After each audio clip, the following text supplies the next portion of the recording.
Okay, I'm going to call the regular city Prescott Council meeting to order. It's Monday, November 14th at 6 o'clock. Roll call, Tom? Here. Dar? Here. Maureen? Here. Bailey? Here. Okay, John is excused. I'm not sure about Pat. We do have enough for a quorum. So please, everybody stand for the Pledge of Allegiance. I pledge allegiance to the flag of the United States of America and to the republic for which it stands, one nation, under God, indivisible, with liberty and justice for all. Thank you. Okay, the first item on the agenda is public comments. City Council will receive public comments on any issue related to agenda items. Limited discussion by council may take place. This is fun, I talk. I think You're on. Talking about the Fairy Wonderland Park. You're on the agenda. Okay, so can I start? Oh, Well, you're on the agenda, I believe. okay. Which Yeah, means if- you'd speak under, I think you'd speak underneath that item Yeah. under new business. So if So you don't can need to wait. do it- Yeah. So wait. Yes. Okay, thank you. Sorry. That's okay. Okay. So, next item on the agenda is the consent agenda. Library Board minutes from September 19, Tourism Committee minutes, October 10th. City Council, October 24th, Public Works, October 24th, Personnel, November 4th, Planning Commission, November 7th, cash balances from October, general fund budget, paid invoice report, and resolution 35-22 approving the community development block grant second amendment. Motion to approve the consent agenda. Second? We have a motion and a second. Does anybody have any comments on, or any discussion on the motion? If not, all in favor say aye. Aye. Opposed? All right, do we need to bring up the resolution and approve it, Matt? Or does that approve it through the consent agenda? It's approved through the consent Okay. agenda. Report of the standing committees, nothing for finance. Public Works, we have resolution 36-22 approving Ellers to conduct phase one of a water rate study at a cost of $2,500. Pat, you want to take that? Yes, so at our last Public Works Committee meeting on October 24th, we brought this forward to review. One of the things that we're looking at doing is the reconstruction of Locust Street, which is on your agenda for tonight, as well as a loan for the remediation of well number 3. Currently, with both of those projects, debt service available, or debt service that will result from them, is expected to be either very close or a little bit more than our water fund can cover. However, we are working on getting some options for council as well, and one of the things we'd like to move forward is at least this phase one of the study. This is long-range capital planning, so we will give a list of capital needs from our water utility that will be required. We'll put together a couple of different scenarios and bring them on. Ellers will take a look at them and they'll do an analysis, and basically it'll give us a pretty good idea between those two scenarios what kind of rate increase we might be facing if we were to bring it to the Public Service Commission. Just to note, this doesn't actually mean we're submitting anything to the Public Service Commission. It just means they're going to do the analysis, bring it back to us, and then they'll give a presentation to council for review before they take that next step of going to the Public Service Commission, which would need approval from council before anything like that would happen.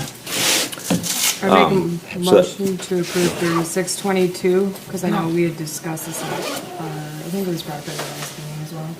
I'll second that motion.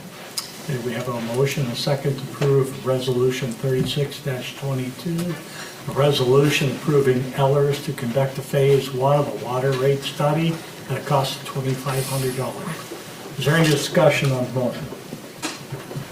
If not, all those in favor say aye. Aye. Opposed? All right, motion carried. All right. Next item on the agenda is Resolution 3722, approving the contract for design and specifications by Cedar Corp. for Locust Street from Orange Street to Walter Street. Greg, can I take that? Good timing, Greg. You just. Went to driving? Yeah. Thank you. This is just an updated project. So it's printed like that. Thanks. Thank you.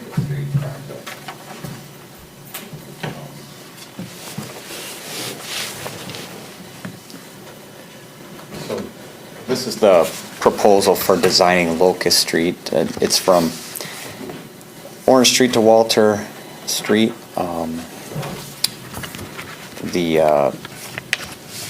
The land surveying part has already been done. We did that this summer, along with Elm and Washington for a future, later project. So the scope of the work would include the preliminary design engineering. There's some bulleted items there. It'd be an initial kickoff meeting with staff once given the go-ahead. Looking at preliminary plans, a couple of options to look at for what does the proposed project want to be, width, parking, pedestrian crosswalk improvements, things like that might be added. Reviewing with all the permit requirements, additional meetings with city staff, committee council on the approved preliminary designs, kind of skimming through the highlights, then segueing to final design once that's kind of nailed down. We also, within there, would be doing the preliminary assessment reports, public informational meeting, and all the appropriate permits associated with that. This would be through all the design, preliminary final design, permitting, bidding and awarding the project. So there'd be this would be constructed in 2023, but in the spring, if that gets nailed down, we would have a construction oversight contract at that time. So the total amount would be $97,500. Does that include the construction oversight, or did you say there'd be additional? That'd be a contract? separate, yeah, that would be a separate Okay. contract. I believe I don't have an estimate here of the project construction estimate. It was in the capital improvement plan. Yeah. I think it was about a $1.8 million project, something along that line. There is an estimate within the packet that is both Elm and Locust Street. Oh, okay. One thing just to note as well is to try to capture the best possible interest rate, we are trying to move forward with the borrowing as sooner rather than later, so that process would be started at the first meeting in December, on December 12th, where Ellers, our financial advisor, would be present to talk about the initial steps and then the timeline moving forward. So just give you some more timeline from the financial side of things of how that process would go. The two together would be almost 3.3? Is that? The two together in total project cost is 5.1 million. Yeah, Oh, they're two fine. separate, there's one that's, Okay. yeah. Yeah, the Elm Street total project is very large. Yeah. That's a later project. Oh, I see now. This is just the Elm Street, this 3.3 1.7. is the, For Elm Street, it's 1.7. Locust Street. Locust. Locust. Yeah. I'm sorry. Yep. That's why we Locust. get to 5 something, yeah. Yep. Okay, I got it straight. I would make a motion to approve resolution 37-22, approving the contract for design and specifications by Cedar Corp for Locust Street from Orange Street to Walter Street. I'll second. Okay, we have a motion and a second for resolution 37-22 Approving contract design specs for Cedar Core for Locust from Orange Street to Walter Street. Any discussion on the motion? Is the 97.5 part of the original estimate, or that's just? It was, the engineering component was, there was a percentage in there for engineering in the capital improvement plan. So it'd be a component of that, yeah. The other part would be the construction oversight. I know you're gonna get into it later with financing, whatever, but I'm just curious right now. We do this and we get it financed or whatever. Are these things that down the road or whatever can be refinanced if rates drop? That's a good question. I have to figure that out. We'll go through that. Okay.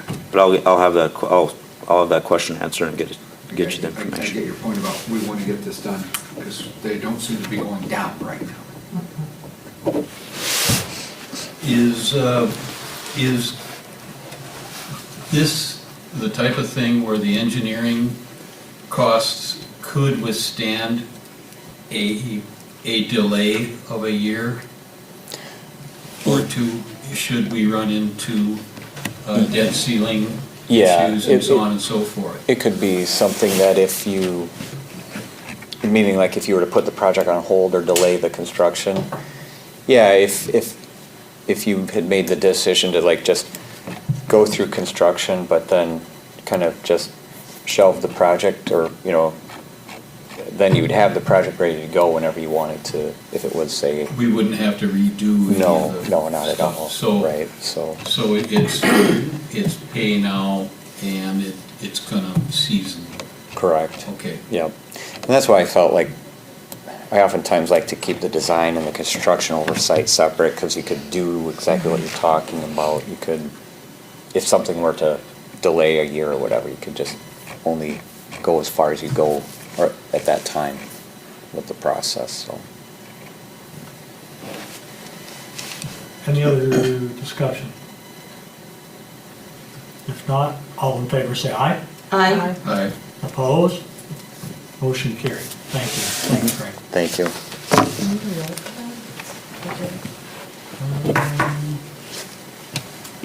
We need to do roll call for that, Matt?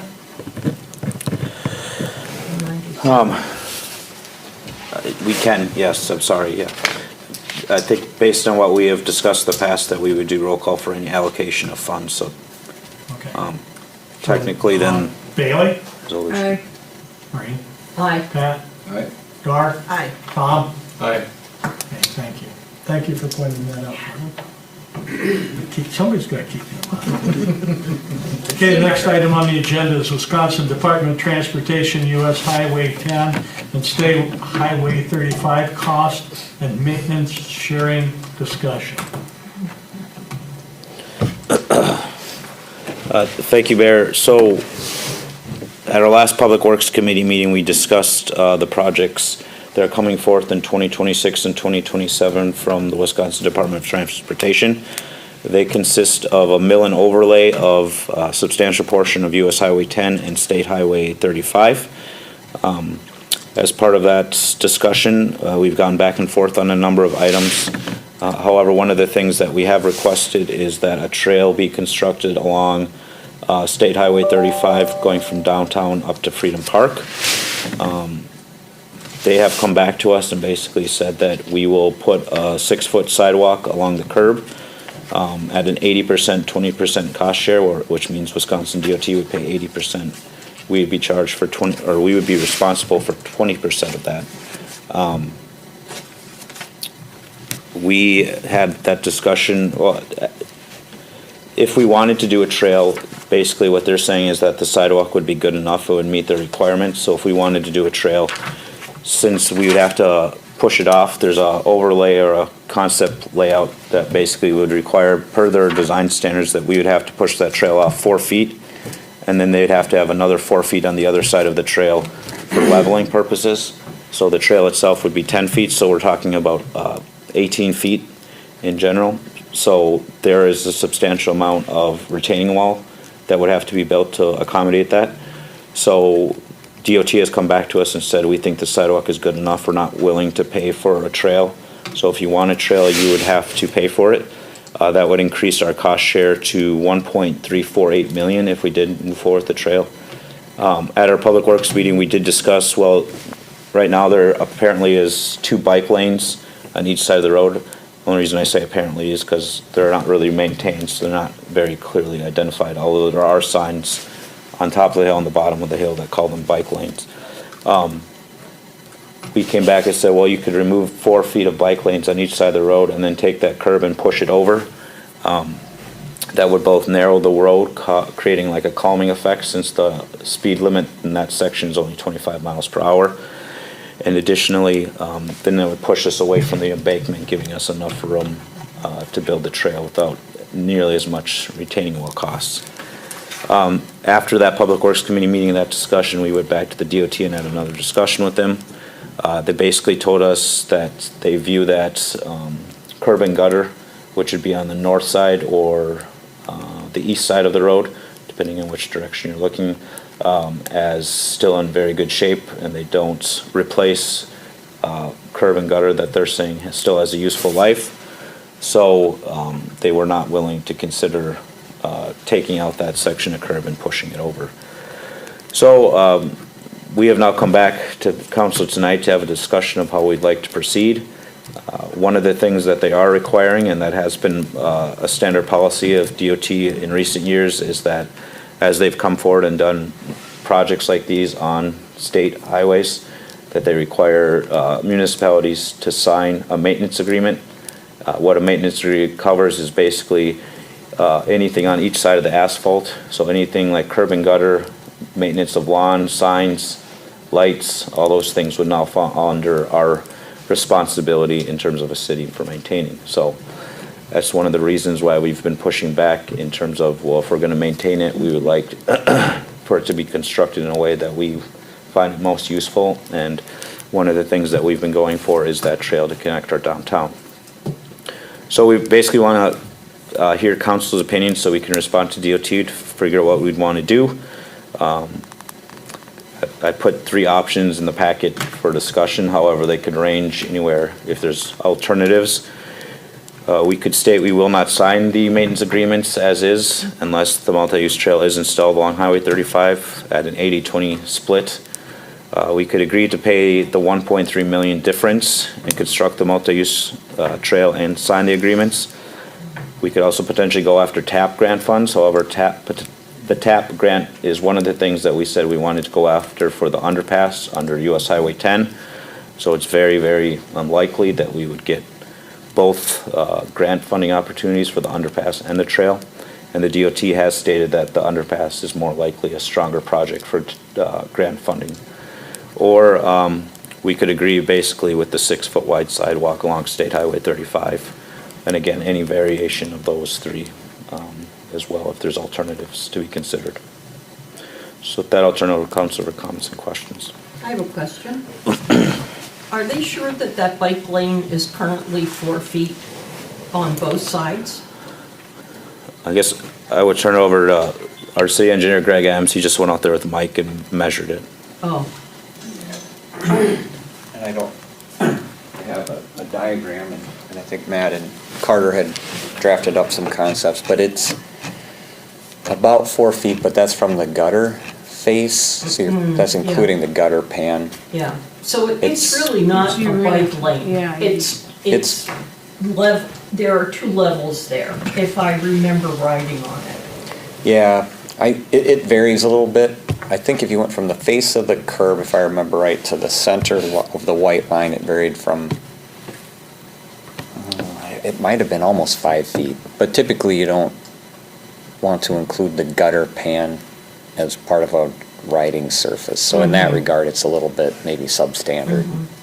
But that's what is very problematic, because it gets filled with loose rock. Yep. And in various places, and it's very slippery then, for bikes. I've ridden it a lot of times. And I've never fallen. And the face of the guardrail or beam guard is parallel with the face of the curb And and the gutter pan is about, steeper slope than the road. So yeah, it can create a proximity issue to that beam guard face too. So what is your opinion of the curb that's there existing on the east side? Is it in good condition? It's got some areas where it's kind of eroded from salt, I think, on the joints, and on other areas it's in adequate shape, but I think, Matt and I, and we've talked about this, and Mike Kinnaman and Carter, what would be some of the options. With the two bike lanes on either side, it creates some problems with trying to create access for both of those bikes to cross the highway, or, well, it's not, I guess it is Highway 35, but you get up to the top of the hill at Monroe or whatever, now you gotta try to get both of those bike lanes. It'd be better to just keep one multi-use lane, I think, and have all of the crossings of the roads dealt with, and they tie into that rather than the separate bike lanes that then, where those bikers go after they get to the end of wherever they're going, then they're right out into the highway or wherever, so. And going up the hill, that would be on the southbound lane. Yes, yep. Yeah, so that was what city staff and people were looking at, so.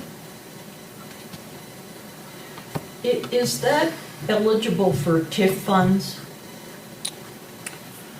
The construction of a trail? Yeah. Yes.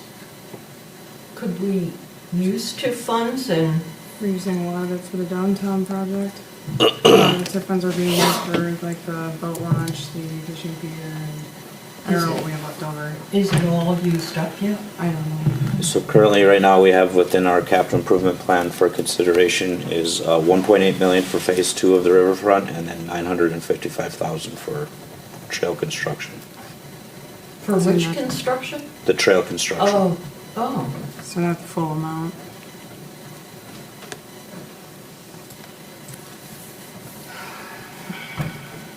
This is not ideal. it's not. It's kind of, it's a little upsetting, but it is Well, what it but is. we have more bikers that go up that than walkers. I sit out on my deck and watch them. And there's definitely more people on bicycles than who walk that. And just because Carter and I were just out there, there's no walkers because there's no option for walking. Right. Like Well, Carter and I they walk in walked the around, bike lanes, but, but, we walked along the grass till it ended, and there's a retaining wall, and if you want to walk on the bike lane, but then you're dealing with traffic being right next to you. So, I'm not happy with this. I just feel like option one. So, I feel like we've done that quite a You few know what I times. mean? I feel like we've gone back to, how many times have we gone back to them now? 3, maybe 4? this would be the 4th time, yeah. Yeah. 4th time, so we keep pushing back on it. It just doesn't seem like we're. Getting anywhere. Yeah, so I'm not sure like where the compromise is gonna end up being, because one, the bike lanes right now as they stand, they're not meeting a 4 feet requirement. From what it sounds like, you counting a gutter, you're not gonna be driving a road bike over a gutter. Yeah, typically a bike lane should probably be at least 6 feet without that. And it should have a little more distance if you have a beam guard. I think they actually like to have at least 1.5 foot more, so you don't potentially hit that.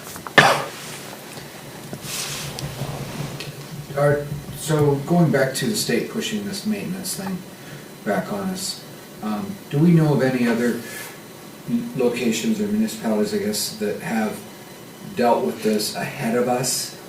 And how's that working? Or,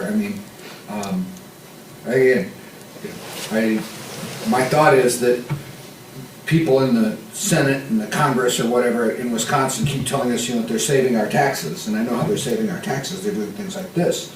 And they're pushing expenses out of Madison up the highway to us to lower my taxes, which then is just going to incur my taxes here. Somewhere else. So it's really, it's a shell game. And I'm just curious if anybody, do we know of anybody else who's been in this same situation ahead of us that we could talk to? Yeah, and Matt and I were talking about this, Prescott has a lot of highway corridor miles, for how small of a community it is. More than other communities, maybe just have one highway that maybe Right. comes through and has a couple of blocks. I know I think the village of Hammond, they did Highway 12 through town, kind of comes in from the east and turns and goes north. And they came up with an agreement on outside of the center 24 feet, and they did some of those improvements too, and I believe they signed that agreement. But it wasn't as, there's sidewalks and curb and gutter, and it's Very more of simple. a, yeah, That's it's, very basic. yep, it doesn't have some of the complexities, and some of these things that limit Prescott is these are like high-speed type of corridors with no pedestrian access. Even Highway 10's the same thing, or even worse, actually, than Yeah. 35's. You've got 4-lane divided highway. You have like almost a small interstate corridor through there that you just can't really integrate pedestrian crossings on there very safely. So that's what we've been talking with the DOT for several years about, is how can we get some of this to happen, to get the city connectivity through there. And then 6 foot wide is not ADA, correct? We have to have eight wide minimum? For a multi-use trail, I think 8 would be considered like, a variance, but I think it's very doable, rather than 10. 10 is pretty generous. So right now, the 6 foot wide trail, it's not really gonna be great for ADA use. I think standards for sidewalks, because they design sidewalks, so you are one pedestrian traveling one way is 5 to 6 feet. So Yeah. they would say that it is ADA compatible in Yeah. terms of width. This is. You say that it is or isn't? It it's is. A 6-foot For trail. one way. But if For it a was- sidewalk versus a path. Yeah, this would, Oh, I yeah. see. Yep, so what they're proposing is just a sidewalk, and I think if you stated that, Matt, like they felt like you already have the bike facility, so all you really needed was a trail, or I'm sorry, a sidewalk. And 6 feet would be more than adequate, but, Just to follow up on your last question too, River Falls and Ellsworth have both signed maintenance agreements as well. However, in talking with River Falls, they've said, we work with them until, try to get what we want, similar to what we did with the sidewalk on State Highway 29. I don't think there's any communities, I can't say for sure, but are as small as Prescott and have as much state highway as we do with the amount of traffic that we do. I mean, with the bridge creating a bottleneck, we have almost 18 to 20,000 people Right. in vehicles traveling into our city each day. So we already know the effect that has on residents on Lake Street. They want certain traffic, but to put that into context too, the hills that they're going up create an effect, as Greg said, that there's not allowance for pedestrians to get up and down them, and it creates this high amount of cost for doing projects like this. So I think we're in a pretty unique situation with all the factors we have. Would they consider our original proposal, if we were, would they consider an 80-20 split on the 1.3 million? So 80-20 split in terms of the trail, or? Yeah. So, yeah, they've already said no to the 80-20 split on the trail, and that's where they came back and said, well, we would do the 6-foot sidewalk, butted up right against the curb. I have a question. Go ahead. Are we on the hook for maintaining the retaining wall in either or both scenarios? Yes. All the retaining wall on US Highway 10, and all the retaining wall on State Highway 35 we would be on maintaining. Do we have any type of an estimate on, so we're going to assume the maintenance of this highway okay. Is there any projection of a 1 to 5, a 5 to 10, or out of what that's going to, what the impact on us is for that? We don't. Unfortunately, one of the things when we first started this is we wrote a provision that we wanted reimbursement for any costs that we incur for maintaining. They returned back to us and said that was not something they did in these. The biggest question mark is really the curb and gutter, since it's not a full replacement. And maybe Greg could speak to this more than I could, but in any given year, if you have an older piece of curb and gutter that's not replaced, it might look fine, and then you have frost heaving and things like that that might cause it to pop and break, that then we would be responsible for crumbling or replacing. What the DOT has said to us is if there's a catastrophic failure or a large failure, that they would come in and pay for the costs of that. However, Do they have a definition of that? what the definition is for interpretation. Definitions are everything. Underwater for. So basically, they're giving us a used car and expecting us to maintain it like a new car. With an oil leak. And with not very much, Room to drive the car, I mean. or anyone else. And They're so, telling us we have a bike lane, but we don't. And they're gonna give us a sidewalk, but we want a trail. So what's the ramifications? How long are they gonna go along with us not signing it? They've just said that the project will be delayed until we can figure things out. so, in I, terms of like materials too, just bringing that point up about the used car. So like the retaining wall material, like everything that we were looking at for the riverfront, we're like, okay, what's gonna last the longest? Because we don't want things breaking. So are we speccing out the materials then for what we want for retaining walls? If we're gonna be responsible for paying it in the long term? I don't know the details. I'm guessing if the DOT was to build that, they'll use their standard, their approved materials, and they wouldn't be these small modular block walls. They would most likely be the more, there's a different acronym for what they're a much larger block. They have one where they did like a partial fix on a retaining wall as you're driving south on 35, Yeah. where they left some of the other one, they just stuck the big blocks in between. They're these fairly large blocks that are about like almost 3.5 feet wide, about 1.5 feet tall, and they're set back. They're like a structure, almost a structural retaining wall. Okay. I think that's what they would use. That is a standard DOT block, That's much just more some of the robust stuff I'm like than. getting at. It's like, okay, well, if we're gonna be responsible for paying for everything, are we gonna get a say on materials then, or is it if it's gonna be their standard one? No, I didn't think so. So, are they gonna put the best oil in my car or like mediocre oil? You're gonna put used tires on your car. There you go. I did contact both Warren Petrick and Jeff Smith about this issue, and they both did get back to me. It's been a state law since 2015, and it is statewide. So that's what we're up against. For the maintenance agreement? They've been pushing it on the community since 2015. What were their recommendations, if any? Nothing? They didn't have any There isn't any, really, recommendations, yeah. just that it's a state law. Oh, and they got reelected. And I believe they would still be maintaining though the center 24 of asphalt. Yeah, they'll still be retaining everything, and asphalt will be their It's just- responsibility. it'd So be they'll be plowing the road and things like that. So just curb and gutter, right? Things Everything beyond, else. yeah, things outside of Retaining that. walls.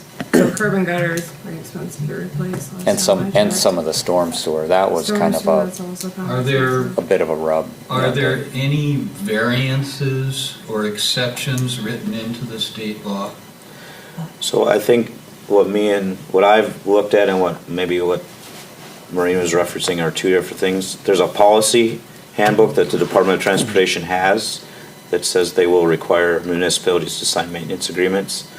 And then the question, the state statute itself, it says the Department of Transportation may sign a contract with any municipality. So really the question is that may word. What sort of, right does that force us to sign? It's not a requirement. They use the word may specifically. Correct. Then to me, that's not a requirement. Should and shall.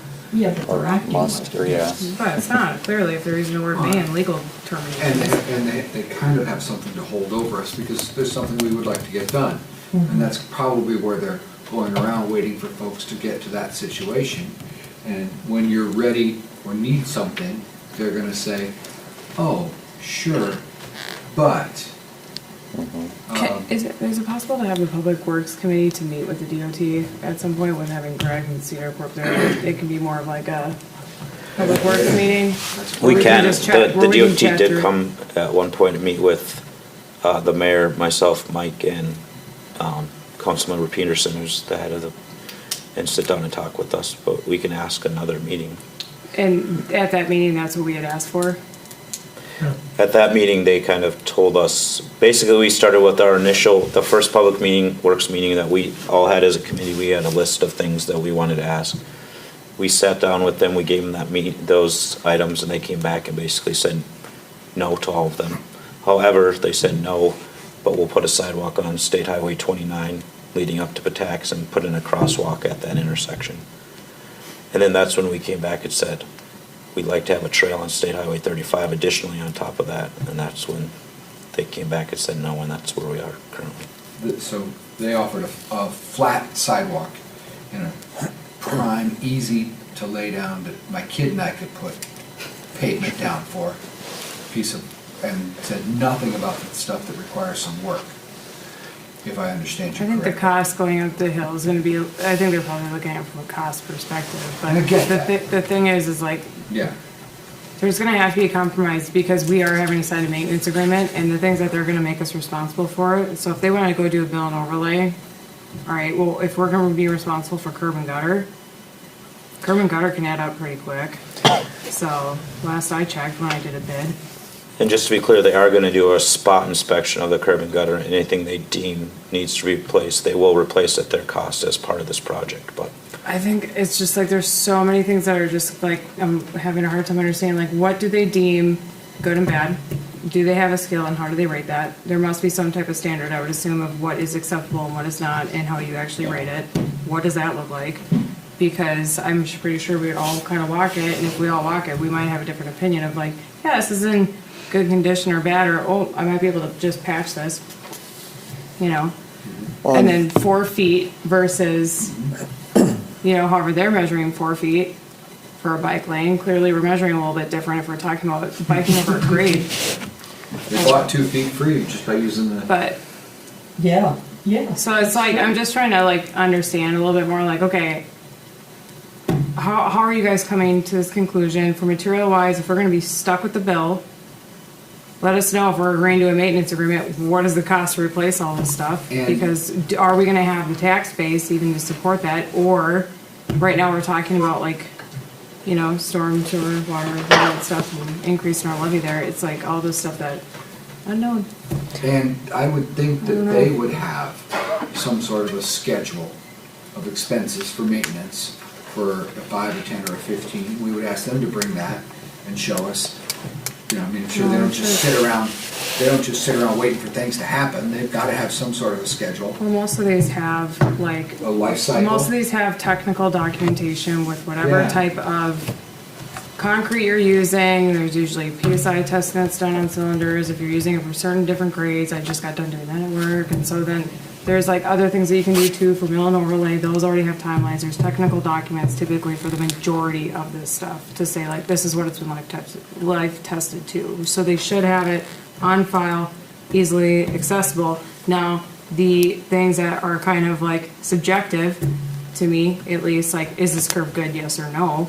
That's where I'd like to understand, is there a way that they're actually grading this to go up and say like, okay, this clearly has had salt and some other damage that's causing it to erode a little sooner on maybe this corner or whatever.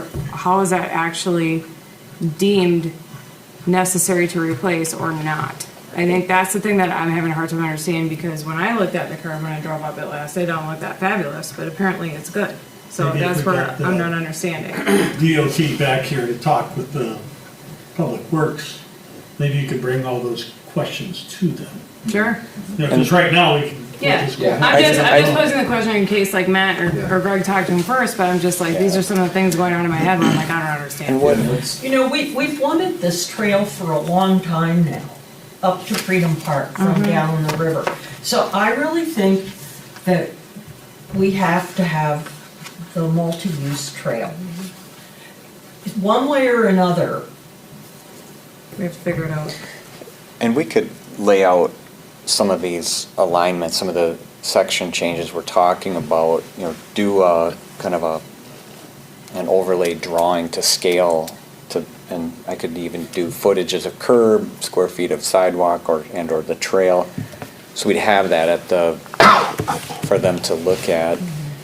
I mean, I think that would maybe help guide this, or is there some compromise in between that we could look Yeah, at? That would be very Because helpful. the That would be pinch, helpful. yeah, the pinch point is where the wall is. Yeah. Yes. And once you go south of there, you could keep the road the same, and you could still fit an 8-foot sidewalk behind that. Yeah. Yeah, we don't curb need and just 10. leave the curb.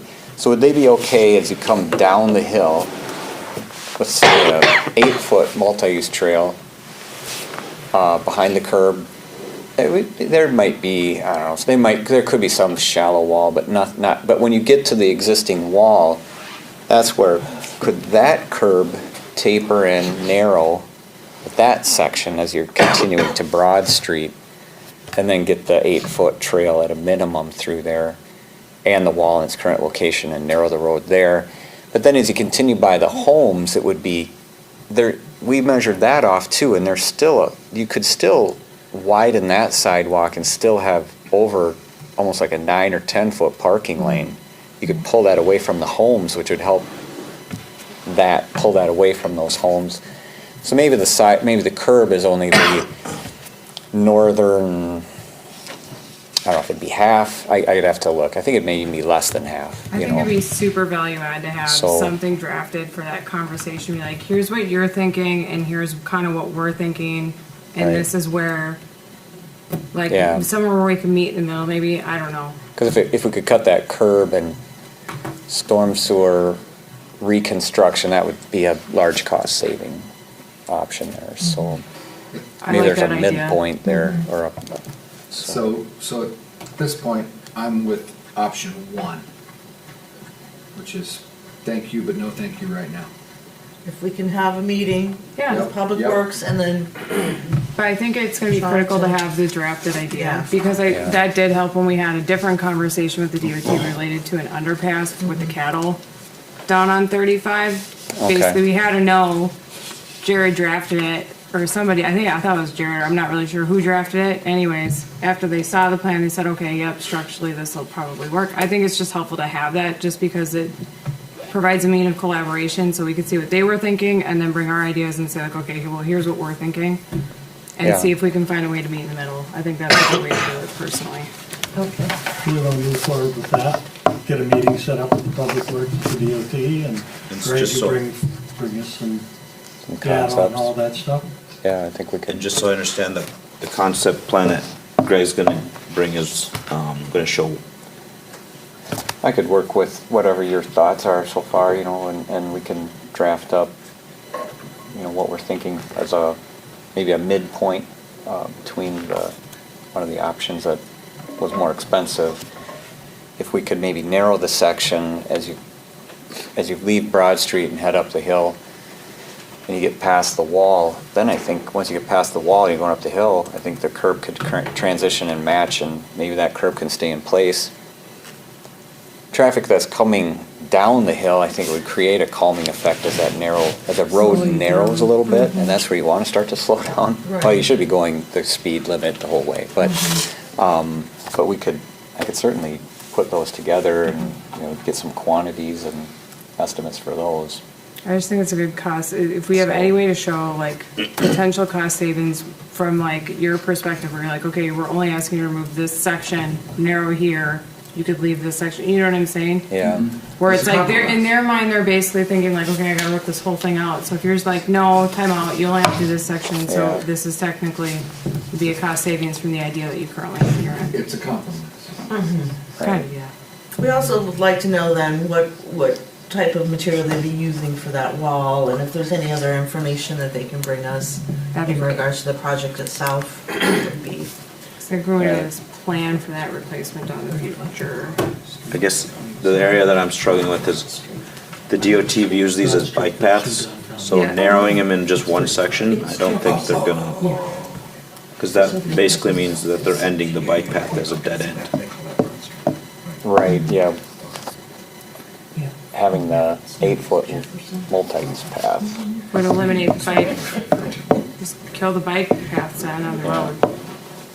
That's my, Or we like, could- if you have a multi-use trail, kill the bike path. Maybe I Like, could, Oh, yeah. we could lay out something very quickly, just to Yeah. scale in 2D and an overlay on the aerials to just look at some scenarios. We have a new engineer that's done a ton of trails, and his knowledge on pedestrian access is very good, and I don't know why we would put in what we don't want. When we've talked about this this multi-use trail for a long time. for 10 It's- years at least. It's worth getting scrappy about this. And it's good that you guys are willing to stick to your guns.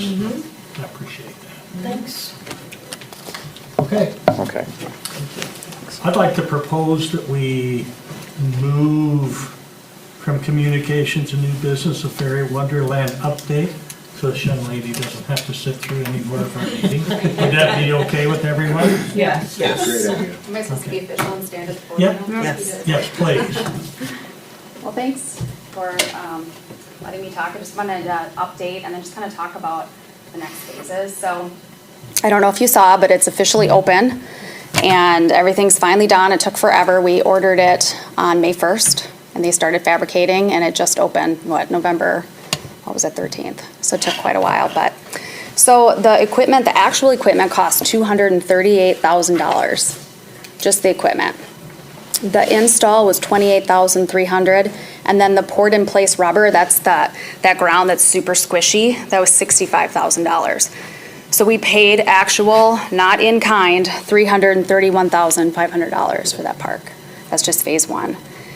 But I think it's worth it if you get up close and see it. You can really see. I mean, it's made out of concrete. It is heavy duty. It is made to last, and that poured-in-place.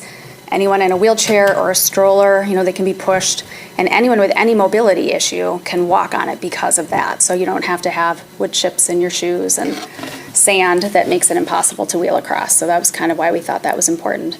Concrete, that was $10,000, but $7,000 of it from Johnson was in kind. So we ended up only having to pay $3,000.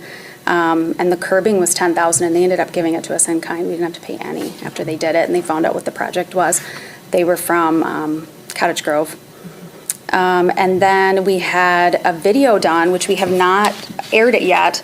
The company is called Media Stash, and some of them are out of Ellsworth, but their actual corporate office is out of Baldwin, and they found out about it and reached out and did this really amazing video about it to try to help us get more sponsors and grants. And so, yeah, it's been really amazing, the people that have wanted to help. So I just wanted to update on what we've done just this year, to date, this year. We have raised $186,291. Of that, about $45,000 is our trivia night. That's our annual event that we do. That's mostly Prescott people that come. Grants are $106,230. And then the citizens of Prescott have donated $35,000 just this year. And that's through just Venmo, writing a check, cash. That's just them saying, I'm really in support of this. Is that on top of what you spent? That's just what we've raised. That's just what we've raised this year. That's how much we've raised just this year in 2022, not since the beginning, $186,291. And then just to kind of get an idea of where the grants are coming from, the support that we've been getting from outside of Prescott has been just really amazing, like the surrounding towns. So the Hudson Hospital, the Anne Marie Foundation, Red Wing Shoes gave us $25,000. Wow. Quick Trip in town gave us money. 3M gave us $5,000. Royal Credit Union, who's not even here, gave us $25,000, and they're not even in Prescott, but they're close in Hudson. St. Croix Valley gave us $5,480. The Prescott Foundation gave us money, $4,250. Pierce Pepin Co-op, Green Bay Packers have given us money now, and then Norwax gave us $20,000. So, I mean, I think it really speaks to how even the surrounding towns are excited about a park that's like this and that it's really unique. So I mean, it took a while. COVID definitely slowed us down, for sure. But then now we have this momentum going with this year, and we'll continue to write grants and do different fundraising. But so I just wanted to do an update and see if you've seen it now that it's actually in, and if not, please go look at it because it's pretty cool. We did do a parks tour, and it looked awesome. The quality of it looked Yeah, fabulous. And I think when you it's guys did it, that wasn't together. It was just sitting on the ground. But- it was. We had all the grading done. We were waiting on the rubber mats, so that was pretty much it. Yeah. So the rubber mats are well. Now there's probably snow on it, but Yeah, it's really cool too because it's not just one color, so it looks like a river is going through it that's Yeah. blue, and then there's green, and so yeah, it is pretty cool. And I know, did you guys have any questions about the park so far? I think it just says a lot about your guys' passion, you know, to get it this far, and like how much you've raised is just phenomenal, and like how much backing you have really just says a lot about it. You know, you guys and how you're running it right now, and I think it's amazing. Well, thank So, you. you guys Yeah, did a great it job. feels nice that it's finally, and this first phase is the smallest footprint because there aren't any moving parts on it. There's no swings or merry-go-rounds, so it can be really close together. But then the next phase has swings and merry-go-rounds, so you need to have a lot more that fall area around it for code. So it'll be bigger area, but you know the equipment isn't not as much spread out. So. And I guess the only question that we had was just, I know one of the times we were here, we talked about a bathroom. There was going to be a bathroom. There's going to be some kind of parking. I don't know where we're at with that, but So we had talked about, we had the Pearl Street. Is that the one that goes along? Okay.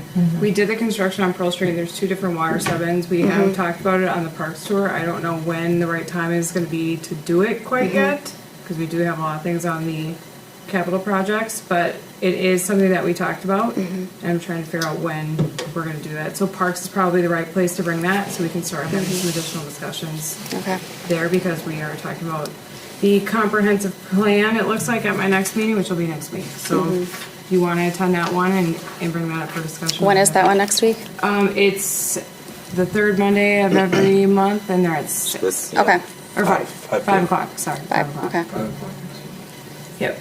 okay. Yeah, we can do that because I know, I mean, right now, of course, now it's cold, although kids have been playing on it like crazy. I mean, before, you know, I live in the neighborhood, and so I drive by the park always, and I've lived there for almost 20 years, so I've driven by that park that whole time. No one ever plays at that park. You know, they just don't. It's this amazing space, and no one would play there before.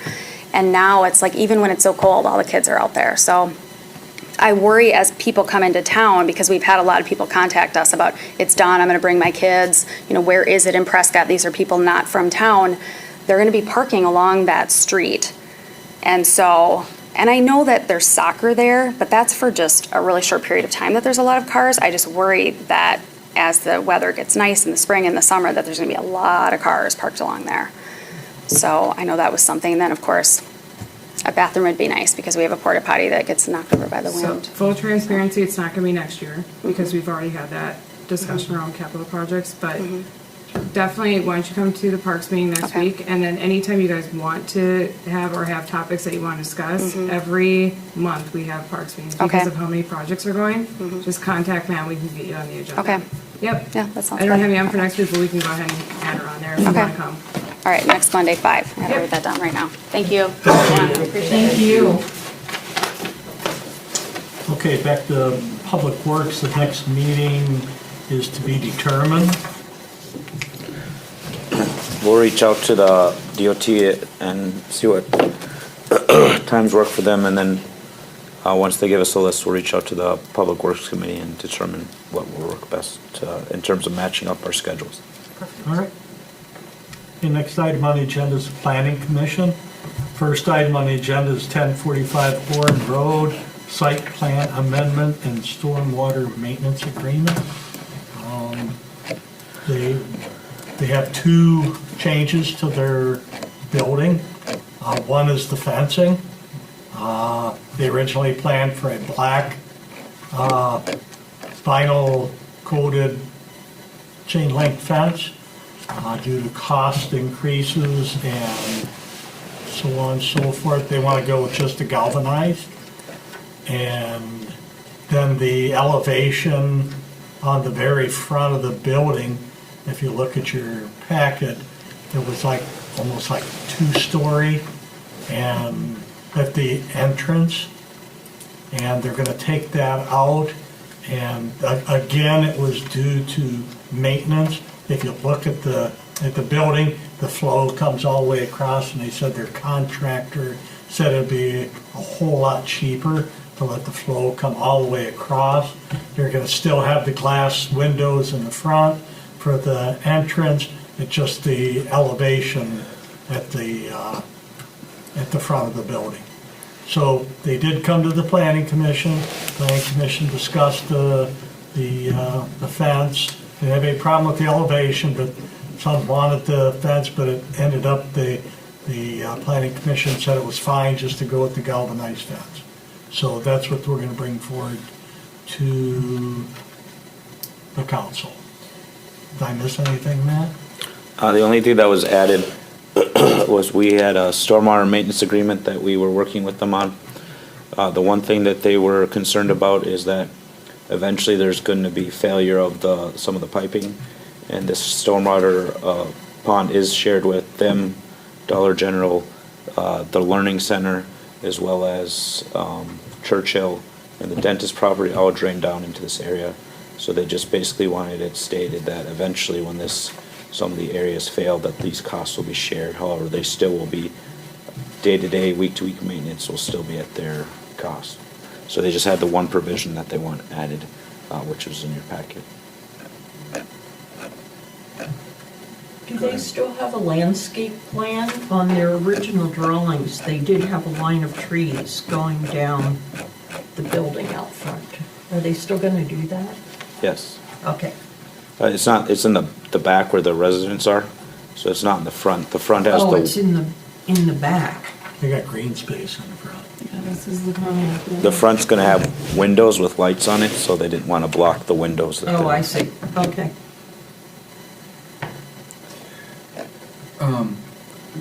This stormwater failure is something we've known about, I guess. It's not actual failure, they're just saying eventually with everything, just as we're talking about, the highway, the curb and gutter, things will fail over time due to age. So they're just saying we should not be responsible for the aging of the infrastructure eventually that will need to be replaced. This should be shared by all users that are Right. draining. Not into just this. them. Yeah.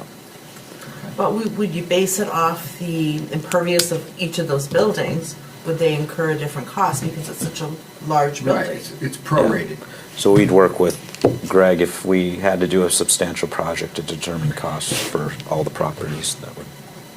Because, yeah, a very large, solid tenant, solid flat space tenant like this is going to incur a lot more of water runoff than what was there before. Although, granted, we've always known that something, I guess, you could always assume that something was going to go there. But yeah, this definitely doesn't allow for any absorption. It's a lot of runoff in this space that currently right now does get slow soak in that low wet spot that's back there. Just need a motion for the maintenance agreement. We do. I make a motion to approve the maintenance agreement for the 1045 Oren Road site plan amendments and stormwater. I'll second that. We have a motion and a second on the site plan amendment and the stormwater agreement for 1045 Oren Road. Is there any discussion on the motion? I just want to say one thing. They came to us with the original concept, and that second-story building, that two-store front, was basically a sightline improvement to make it more palatable. So it didn't look like a plain Jane storage joint. Well, we're back to a plain Jane storage joint, and I'm not happy, I'm disappointed. There's not much I can do about this, and a matter of fact, it's their property to develop as they like, but it's certainly a step back for our town to That's why I was looking for some kind of landscaping besides lawn out front. You know, You all know how I feel about grass.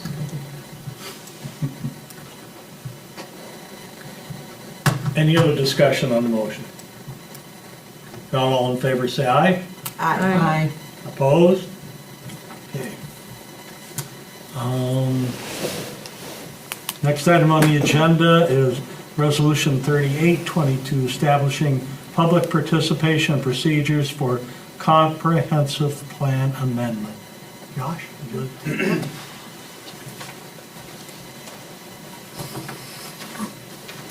Good evening.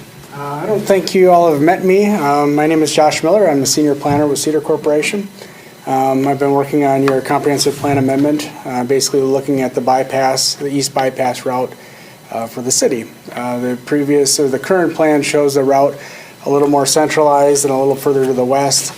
And after some recent developments and some plans for future development, the city decided that they want to move that out to the east a little bit. So when you amend the comprehensive plan, one of the things that you have to do is to establish a public participation plan. Back in 2015, the city did that because they did a major update or rewrite of their plan, but that public participation plan really doesn't apply to like a small minor amendment. You included an ad hoc committee, you had open houses, you had a citizen survey. All of those things would be a little excessive for moving a corridor and some small changes into the narrative. So we put together a revised public participation plan, reviewed it with the Plan Commission last week. They even simplified it further. We had some additional things that you could, more permissive things like you may do this or you may do that, but we knew we weren't going to do that. So we just removed those from the actual list of options. So the first page of the resolution is just your standard resolution information. The meat of it is really the Exhibit A that goes through the different things that the city may do and in some cases have to do. The very minimum the city has to do is hold a public hearing. And so that's something that we would work with staff to notify put it in the newspaper and then notify the appropriate citizens and property owners. But other things you could do is you could include information on the city website. Maintain information at the city office, so if someone does come in here, they'd be able to review that information. If you had social media pages, you could put information out on social media. We do have to notify people that have a non-metallic mining interest, so that is a state statute. So if there is somebody that has property that either owns a property or is a leaseholder of mining rights, we have to provide notification to them if they have requested notification. Also, we'd update the Plan Commission and the Council on any public hearing. Of course, we would intend the public hearing to be in front of the Plan Commission, but any comments we could summarize to them. And then we also are required to distribute the plan amendment to the appropriate agencies. That includes the library, Department of Administration, all the surrounding townships, and so on. So basically, this is the gist of it. Some of those things, like I said, are still permissive, like the website and social media, but we do have to have at least one public hearing, and then we would have to notify those with non-metallic mining rights and then any distribution list. So this is the first step. The next step would be updating the maps and narrative as requested by the city and then taking it to public hearing. So I think we're anticipating a public hearing on January 3rd with the Plan Commission. And then if they approve it, it would go by resolution to the council for final approval and ordinance consideration. Any questions about the public participation plan? Where are you planning on having this public meeting? Generally, it would probably be in the council chambers here. I think you're going to need a bigger room. I guess, and we can play it by ear a little bit to see what kind of feedback we get from the property owners. And so if that's the case, we would be looking. So I guess it's something we probably need to decide that before we post the public hearing because we have to list where that's going to be. So it's a good point. Worst case tax.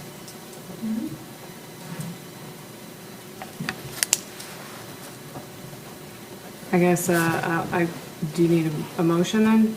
Yes, we do. All right, motion to approve resolution 3822 for establishing the public participation procedures for comprehensive plan amendment. Second? Okay, we have a motion, a second to approve Resolution 3822, establishing public participation procedures for comprehensive plan amendment. Any discussion on the motion? Not all in favor, say aye. Aye. Opposed? Thank you. The next meeting for the planning commission is December 5th at 6 o'clock. Parks and Public Property, next meeting Monday, November 21st at 5. Have nothing for license. Ordinance, we have ordinance 08-22, an ordinance amending section 120-6, standing committees, action on committee reports on the first reading. Matt, you want to take that? Sure. So we've talked about this a couple of times, but 120-6 of our code currently lists 7 committees. Due to some redundancy or duplicated purposes of some of the committees, and additionally some of the state statutes as that are required for things to come to council. We discussed some of them being unnecessary, or it could be good combining them. So we'd move from 7 to 4 committees, keeping finance, combining parks and public works, making health and safety, and then personnel committee. So this is being brought for you tonight for the first reading. You can choose if you wish to waive the second or third reading, or pass it to a second reading, or move it to a committee for further discussion. But I would make a motion to approve ordinance 08-22 and waive the second and third reading. Second? We have a motion and a second to approve the ordinance 08-22, ordinance amending section 120-6, standing committees, action upon committee reports. Any discussion on the motion? When would we, would this be something we would start like January 1st, or what are we? so the mayor will give me his recommendations, we'll talk about it, and then the next meeting, either in November or first in December, we'll come up with a resolution approving the new committee appointments, and then I'll have a schedule for 2023 for when those committees will meet. And of course, they can always meet more often if the committee wishes to do so. Any other discussion? Not all in favor, say aye. Aye. Opposed? All right, motion carried. Okay, nothing for health and safety, personnel, resolution 39-22, adopting amendments to the City of Prescott Employee Handbook. Let's take that. Matt? Yes, so the last 2 meetings, Personnel Committee has been discussing handbook changes.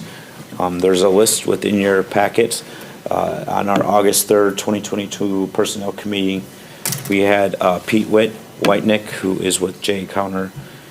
He was present, and he went over these changes within the handbooks. Some of them are required by state statute or federal law.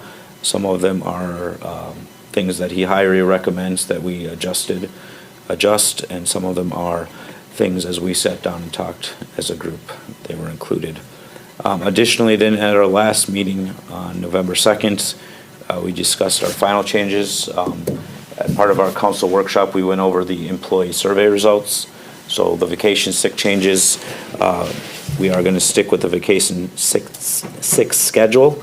The vacation and sick change, the only thing that will change is for any new employee starting January 1st, they will have a smaller, lower amount of cap, $960 for sick leave cap and $240 for vacation cap. Additionally, for our compensation study, we found that we were 2 to 3 holidays behind many of our peer communities. So in the handbook, we did add Veterans Day, the day after Thanksgiving, and then Martin Luther King Jr. Day as holidays.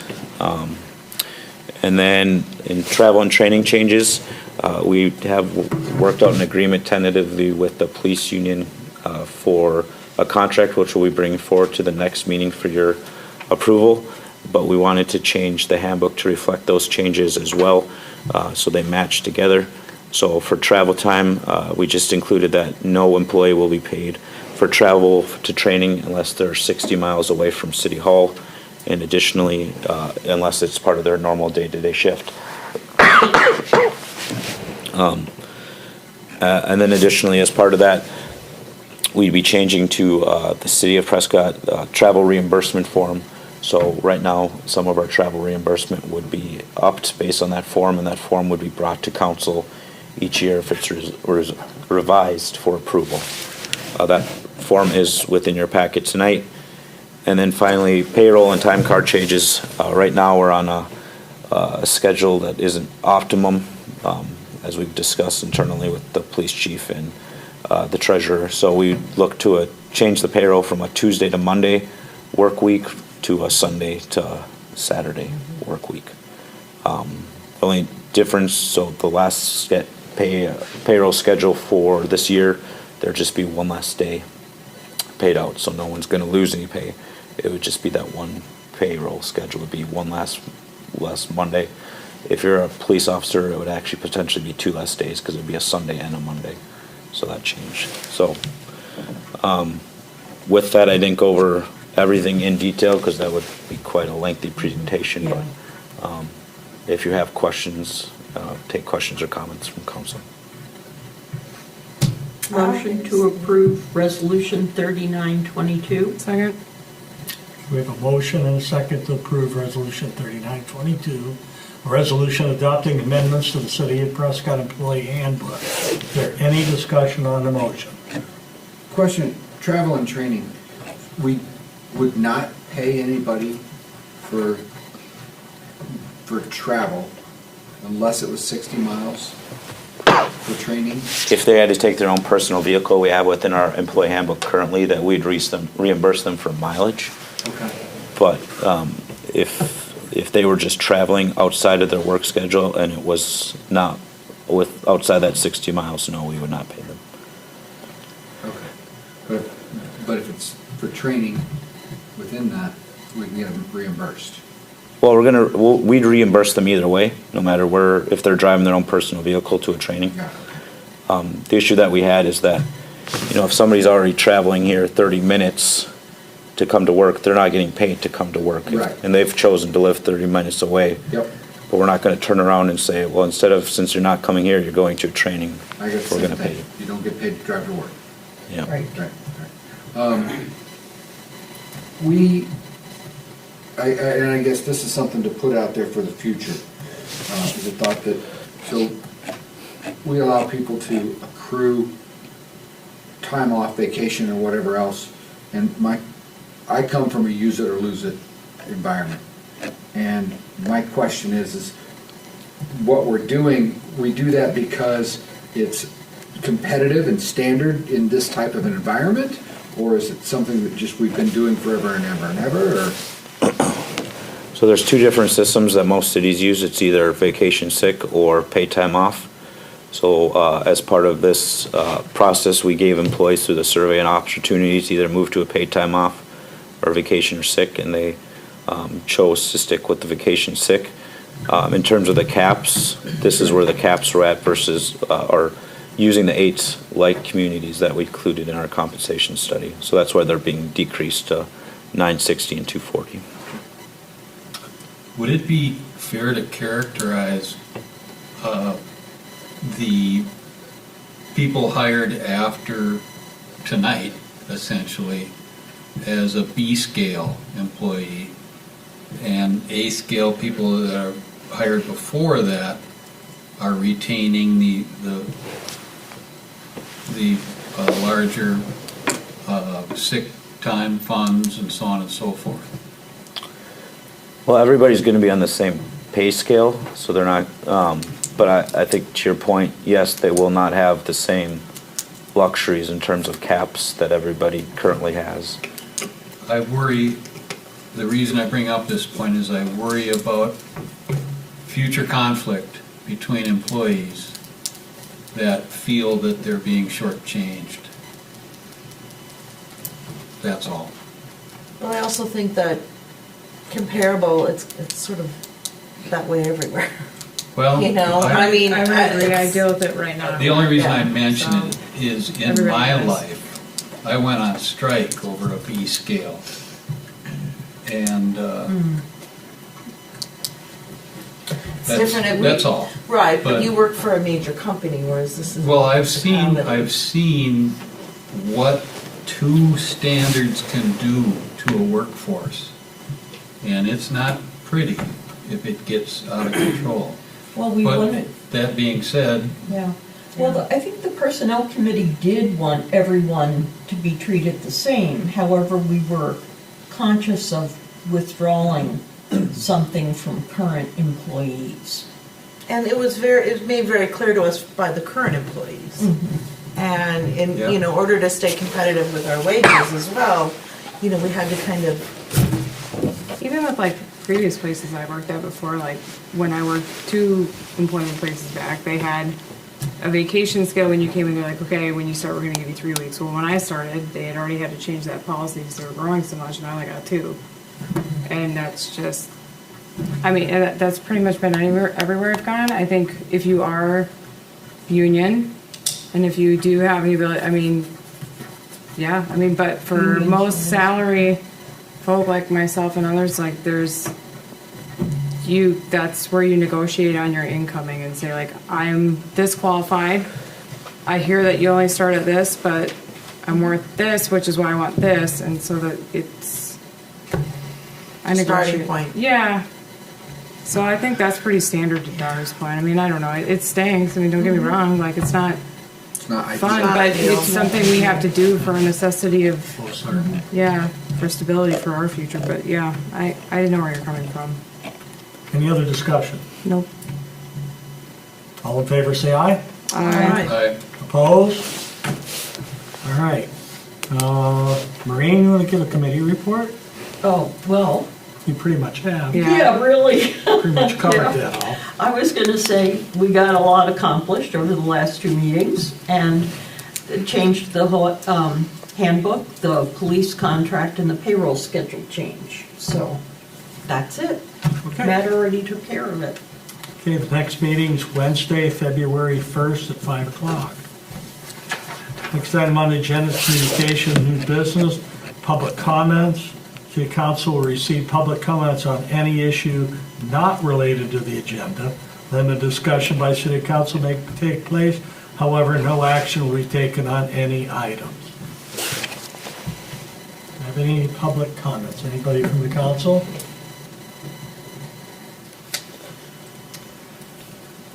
All right. Next item is we have a resolution 40-22 approving a pilot study by Water Surplus for the remediation of well number 3 in the amount of $15,607 through reverse osmosis. So we have been working with CBS Squared for remediation of well number 3. As part of this process, we've been oversizing the well house for future GAC treatment if needed for treatment of PFAS. We've also applied for a safe drinking water loan program, which was submitted to the DNR, which we ranked 11th on the project priority list. As we've walked through this reverse osmosis treatment, one of the things that we have been pushing for with the DNR is that we would use computer modeling for our testing. Since the equipment itself is what is the variable here, the water, we're not changing our depth, we're not changing anything with the well itself. However, the DNR has informed us that we do have to move forward with an actual on-site pilot testing, meaning we have to have a reverse osmosis system set up and test the parameters. So with that being said, the equipment manufacturer Water Surplus has developed a quote of $15,607 to run an on-site pilot test. How long this pilot study will last is going to be based on the DNR and their feedback based on the results that we're getting. However, we don't expect it to last more than 1 to 2 months as a result of the computer modeling that we have done and submitted to them. Once we have those tests verified, then we can get full approval for the reverse osmosis treatment. These funds would come from the water utility fund moving forward. So with that, I'll turn it over to the mayor and council for questions. Any questions? This think it's a- is basically just a practice run with test equipment that they're loaning us. Correct. Okay. To validate that's actually gonna work. Motion to approve resolution 4022. I'll second that motion. Okay, we have a motion and a second to approve the pilot study by water surplus for remediation of well number 3 in the amount of $15,607 to reverse osmosis. Any discussion on the motion? Do we have to roll call again? I'll do that. Just, any chance that 15,000 comes off our total final bill? No. Never hurts to ask. Okay. Tom? Aye. Dar? Aye. Pat? Aye. Maureen? Aye. Bailey? Aye. Motion approved. Okay, was it Fairy Wonderland? The next item is spring elections. Notice of spring elections. We'll have 2 wards up for, Oh, Dar's up. Yeah. so it's, the incumbents are Thomas Haas and Darlene Hintz Now, this for is- Ward 3 and Ward 4. Notice is given, papers can be, nomination paper can be circulated on December 1st. And the final day for filing your nomination papers is 4:30 PM on Tuesday, January 3rd, in the office of the city clerk. So if anyone's interested, If I could make a statement, absolutely. I am the incumbent in the 3rd ward, but due to redistricting, I cannot run again in the 3rd ward. So where are you in now? That's my understanding. I'm in the 2nd ward now. The redistricting moved the ward boundary 1 block, Yeah. and So Dar is the only one available to actually run for that seat. Well, of current up here, and of course, anybody in the public could do it. And Dara's in Ward 4, right? Correct. You're, You live in Ward 4 as well. Correct, you're, yeah. Dar's in Ward 3. Oh, am I in 3? Yeah, now you I are. am in 3, okay. Oh, Yeah. I'm in 3. oh. I would run either way, Been so. gerrymandered. What'd you say?